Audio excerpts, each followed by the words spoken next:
it always gets crazier. This is what was going on yesterday. Here is a tweet from MSNBC.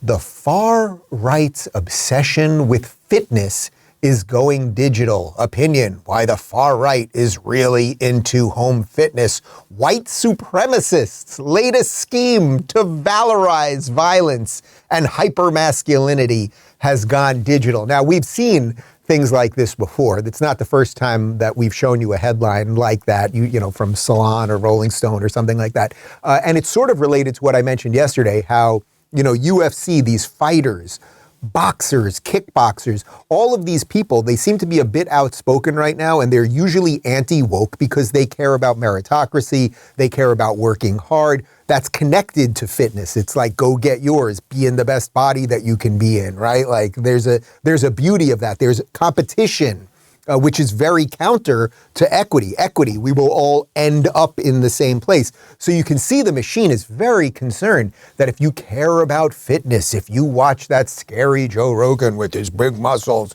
you're going to become far right. It really means absolutely nothing. Joe Rogan wasn't really having it. He tweeted out this. He retweeted the article and he wrote, "Being healthy is far right? Holy fuck." So that's Joe Rogan's feelings on it. But you can see this is what they do with literally everything. If a new trend comes out and that new trend lends itself, like working out does, to you taking care of yourself and eating right and not being reliant on the machine and not just sitting there with something strapped to your nuts, eating bugs while you're in Zuckerberg's metaverse, that's not really good for them. And by the way, this has been going on for quite some time. Tweet by End Wokeness, who I reference on the show quite often. The regime wants you fat, docile, weak, and compliant. And of course, what you can see there is the cover of Cosmopolitan magazine with an obese woman, and they're telling us that she's healthy. You can see the ad on the right, and we've seen this in, what ad is that? That's Calvin Klein, right? And we've seen many other of these types of things. And you can see, why is it? Just again, you just have to think about it at the base level. You don't have to think about it too hard. Why are they pushing boys or girls? Racism is good.